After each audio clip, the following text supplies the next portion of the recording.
Welcome back. Our next guest appeared in the story we aired earlier, speaking about the pathology of the con artist. We brought back Maria Konnikova back to tell us more about their traits and how, frankly, what you could do to not become their next mark. Konnikova, of course, is a psychologist, a journalist, a poker player, and author of a number of books, including The Confidence Game. Welcome back to Meet the Press Reports. Good to see you, Maria. Good to see you too, Tom. Let me start with what a grifter is looking for.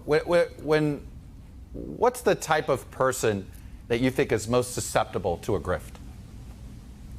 You know, the funny thing is, I think, first of all, we're all susceptible. And one of the things that makes us more susceptible is when we don't think we're susceptible. So there's this wonderful quote that I came across in older books that the New Yorker is actually the best mark because he fancies himself so incredibly savvy that no one's ever going to take advantage of him. And so for the grifter, that's your golden ticket. That's your perfect artist mark, because someone who doesn't think they're capable of getting conned, someone who thinks they're smart, someone who thinks that they have one over on you, they're the ones that are most susceptible to getting conned. And when you look at the profiles of con artists, they can be very well educated, they can have not gone to school, they can have an incredible financial savvy or not know the next thing about investing. There is a con out there for everyone. And that's something that was actually very intriguing to me, because I always assumed that when I looked into it, I'd be like, oh, okay, you know, if you're gullible, you're more likely to be conned. Absolutely not true. You know, you said something to me, I remember earlier, when you said you were doing your research on these con artists, and you had to stop talking to them. Why? Yeah. They are incredibly charismatic. They have this gravitational pull that makes you like them, that makes you want to be their friend. And so when I was writing The Confidence Game, I met with a lot of con artists, and some of them I met with in prison, right? They'd been caught. I knew they were bad guys. I knew that these were not people to be trusted. And I found myself, as I was interviewing them, thinking things like, oh, well, you know, maybe your victims really did have it coming. Maybe you really didn't do anything wrong. Maybe it's really not that bad. Oh, I can see your side of things. And when you catch yourself thinking things like this, that's when it's time to pull back and say, whoa, what's happening to me? I'm being pulled into this gravity that they have around them. I'm being pulled into this charm. And there was one who I told you about earlier, which was the scariest moment. It was this older guy, and I was like, I want you to be my grandfather. You know, he was like 80 years old. He's like, come to my house, you know, I'll teach you all of these card tricks. I'm like, yes, that sounds like fun, let's go. And then I was like, no, Maria, let's not go. You shouldn't be doing this. Let me run through some of these con artists. Elizabeth Theranos. And you talk about not wanting to interview somebody. A lot of people think the New York Times recently got conned.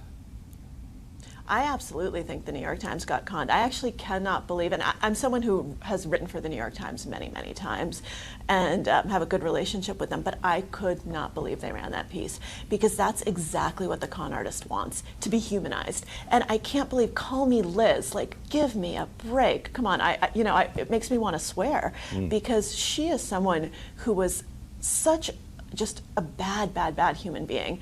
Because if you think about, you know, on the scope of con artists, right, you have con artists who can trick you out of, you know, a little bit of money, you know, 3-card Monte on Canal Street in New York, right? Okay, you lose $10, no big deal. You thought you could beat them, you can't. She was playing with human lives. She was promising test results with people who were sick, who had terminal diseases potentially, who needed actual medical screening. And she pretended that this was real even when she knew her results were not real and that people were relying on them for real things. So she was playing God, literally, life and death. And now here's the New York Times saying, call me Liz. Oh, look at her. Look at these pretty pictures. Doesn't she look great in this photograph? And now you can see how her whole image has shifted. No more black turtlenecks. Now we've got the soft colors. We've got the waves. The voice changes. That's crazy. George Santos. George Santos, my. I mean, we know his name really is George Santos, right? Even though he's gone by, we think, because nothing else about him is real. From, you know, high school, college, sports he played, things he did, animal charities. It's one of these things where he started out small, as so many con artists do, and he didn't get caught. And when he got caught, people looked the other way. And so he kept doing it, and he kept getting more and more brazen. And I don't actually think that he was being delusional when he did it, because he was doing a very normal risk assessment, cost benefit. Okay, here are the benefits. I'm getting elected. You know, people are buying into this story.